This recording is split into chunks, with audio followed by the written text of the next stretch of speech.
मान लीजिए आपने अपने किसी दोस्त को 1 लाख रुपये उधार दिए और आपके उस दोस्त ने 1 लाख रुपए से 1 करोड़ रुपये बना लिए और आपके पास सिर्फ 1,000 रुपये रह गए।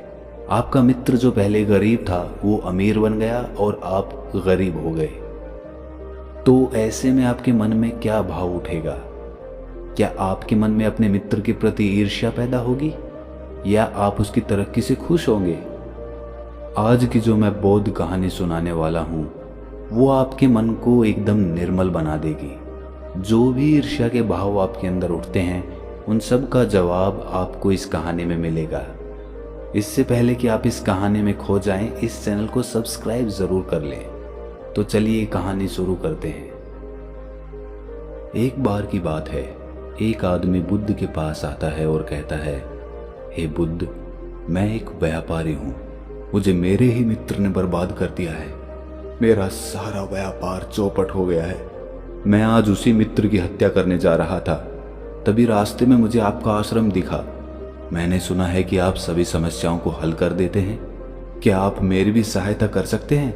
क्या आप मुझे कोई मंत्र दे सकते हैं ताकि मैं अपने मित्र से भी अधिक धनवान बन जाऊं? बुद्ध ने कहा, मैं तुम्हें एक ऐसा रास्ता बता सकता हूं कि यदि तुम उस पर चलोगे तो तुम्हारा खजाना कभी खत्म नहीं होगा, उल्टा वो और ज्यादा बढ़ेगा। व्यापारी बोला, हे बुद्ध, जल्दी से आप मुझे वो मार्ग बता दीजिए। बुद्ध ने कहा कि मार्ग बताने से पहले तुम ये बताओ कि तुमने अपने मित्र के साथ क्या किया था। जितनी सच्चाई से तुम मुझे सच बताओगे उतनी जल्दी मेरा मार्ग तुम्हें आगे ले जाएगा। व्यापारी बोला, मैं और मेरे मित्र 12 साल पहले इस नगर में आए थे। जब हम यहाँ पर आए थे तब मेरे मित्र के पास ज्यादा धन नहीं था, उसके मुकाबले मेरे पास अधिक धन दौलत थी। वो मेरे पास आया और बोला कि उसे व्यापार शुरू करना है जिसके लिए उसे कुछ पैसे चाहिए। मैंने दोस्त होने के नाते उसकी सहायता कर दी। कुछ ही समय बाद वो मेरे जितना धनवान बन गया। उसका व्यापार बहुत आगे बढ़ा। मुझे भी बहुत खुशी हुई कि मेरा दोस्त आगे बढ़ रहा है और उसका जीवन भी अच्छा चल रहा है। लेकिन आने वाले कुछ सालों में उसका व्यापार और आगे बढ़ा और वो मुझसे भी ज्यादा अमीर बन गया। उसके पास बड़ा घर, बड़ा रथ, सब कुछ हो गया। मुझे ये देख उससे ईर्ष्या होने लगी। मुझसे उसकी तरक्की बर्दाश्त नहीं हो रही थी। मैं नहीं चाहता था वो मुझसे अधिक पैसे वाला बने। जब भी वो अपने रथ पर मेरे घर आता था मेरे दिल में सुई सी चुभने लगती थी।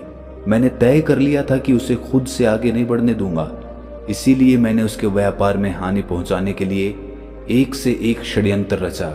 यहाँ तक कि खुद का व्यापार भी मैंने दांव पर लगा दिया, जिससे उसे थोड़ा बहुत नुकसान हुआ लेकिन मुझे ज्यादा नुकसान हुआ। मेरा व्यापार नष्ट हो गया और मैं कर्जदार हो गया। मेरे बीवी बच्चे रास्ते पर आ गए। ये सुनकर बुद्ध ने कहा, क्या तुमने अपने मित्र के साथ सही किया? व्यापारी बोला, मैंने उसके बुरे समय में उसे धन दिया, उसकी सहायता की, तो मैंने तो उसके साथ कहाँ बुरा किया। जब मेरा बुरा समय आया तब वो मेरी मदद कर सकता था। वो चाहता तो मेरा साथ दे सकता था, मुझे भी अपने साथ शामिल कर सकता था, लेकिन उसने सिर्फ अपने बारे में सोचा। वो भूल गया कि मेरे ही दिए पैसों से वो आगे बढ़ रहा है। बुद्ध ने कहा, जब वो आगे बढ़ रहा था क्या तब तुमने उन्नति नहीं की?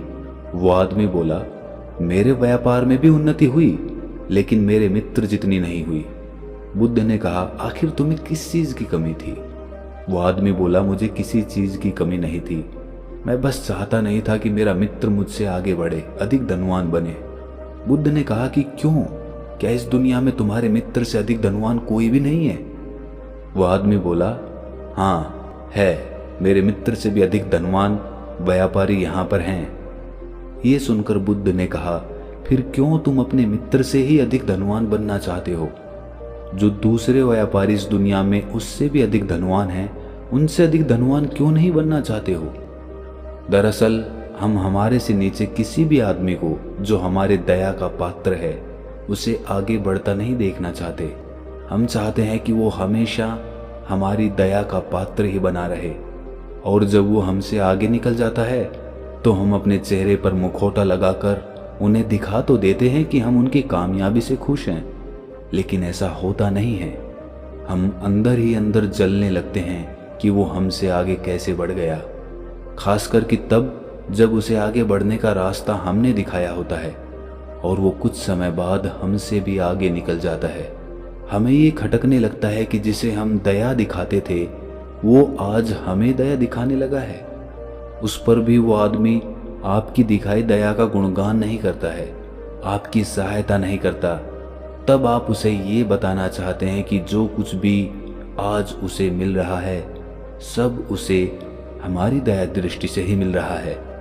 तब आप उसके खिलाफ षड्यंत्र रचने लगते हैं और चाहते हैं कि वो आदमी वापस उसी जगह पर आ जाए जहां से आपने उसकी मदद करके आगे बढ़ाया था और आप उस पर फिर से दया कर सकें। और इसी चक्कर में आप अपना सुख चैन सब कुछ छोड़ देते हैं। तुम चाहते तो अपने मित्र की उन्नति को सहनशील स्वीकार कर सकते थे और अपने व्यापार में भी उन्नति कर सकते थे। तुम में कोई कमी नहीं थी, तुमने खुद ही अपने व्यापार को बर्बाद कर दिया। वो आदमी बोला, बुद्ध, आप मुझे ये ना बताएं कि मैंने क्या सही और क्या गलत किया, बल्कि आप मुझे वो मार्ग बताएं जिससे मैं अपने मित्र से भी आगे बढ़ सकूं। बुद्ध ने कहा, क्या तुम अपना सब कुछ दांव पर लगाने के लिए तैयार हो? अगर हाँ तो मैं तुम्हें वो रास्ता दिखा सकता हूँ। वो आदमी बोला, हाँ मैं तैयार हूँ, मैं अपना सब कुछ दांव पर लगा दूंगा। तो बुद्ध ने कहा कि फिर जैसे मैं कहता हूँ वैसे करो। तब तुम 1 साल में अपने मित्र से भी अधिक धनवान बन जाओगे और एक ऐसी संपत्ति के मालिक हो जाओगे जो कभी खत्म नहीं होगी। तुम सबसे पहले अपने मित्र के पास जाओ और अपना व्यापार शुरू करने के लिए उससे धन मांगो। आदमी ने कहा, ये आप क्या कह रहे हैं बुद्ध, मैं अपने मित्र से नहीं मांग सकता। बुद्ध मुस्कुराए और बोले, अगर तुम्हें वो संपत्ति चाहिए तो तुम्हें ऐसा करना ही होगा। जाओ अपने दोस्त से धन मांगो, अपने दोस्त से धन लेकर आओ और अपना व्यापार शुरू करो। और यही नहीं, रोज तुम्हें यहाँ आश्रम में आकर भिक्षुओं से 1 साल तक ध्यान सीखना होगा और जो भी तुम कमाओ उसमें से उतना ही अपने पास रखना जितने की तुम्हें ज़रूरत हो। बाकी सब गरीबों में दान कर देना और लोगों की मदद करने के लिए उपयोग करना। नशा मत करना, किसी की निंदा मत करना, अपना व्यापार पूरी ईमानदारी से करना, कोई षड्यंत्र मत करना। तुम 1 साल तक ऐसा ही करो, तब देखना तुम्हें वो खजाना मिल जाएगा और कभी ख़त्म नहीं होगा। उस आदमी ने बुद्ध की बात मान ली और उसने ऐसा ही किया और 1 साल के बाद बुद्ध के पास आया और उनके चरणों में गिरकर बोला, हे बुद्ध, आप जिस संपत्ति की बात करते थे वो मुझे मिल गई है। बुद्ध ने कहा, क्या तुम्हारा व्यापार तुम्हारे मित्र से आगे बढ़ गया है? आदमी ने कहा, मेरा व्यापार तो बेहद छोटा सा है, लेकिन अब मैं उससे संतुष्ट हूँ। मैं इतना कमा लेता हूँ कि अपने बीवी बच्चों को अच्छा जीवन दे सकूँ और मैं उसी से दूसरों की मदद भी कर देता हूँ। मुझे अब समझ में आ गया है कि हम लोग अपना जीवन व्यर्थ में ही गंवा रहे हैं। जो संपत्ति हमारे पास है उसे देखते ही नहीं है, बल्कि हम कंकर पत्थर बीनने में ही लगे रहते हैं। जिस बात को मैं पहले समझ नहीं पाता था, अब वो बात मुझे स्पष्ट समझ आने लगी है। मुझे अपने मित्र से ईर्ष्या इसलिए हुई थी क्योंकि हम अपने सुख से सुखी नहीं होते, अपितु हम दूसरों के सुख से दुखी हो जाते हैं। ऐसा ही मैंने अपने मित्र के साथ किया और ऐसा हमारे मन के कारण होता है। और अब मैं अपने मन को समझ गया हूँ। अब मुझे हंसी आती है कि मैं किन छोटी छोटी बातों में उलझा हुआ था। अगर आप मेरे जीवन में नहीं होते बुद्ध,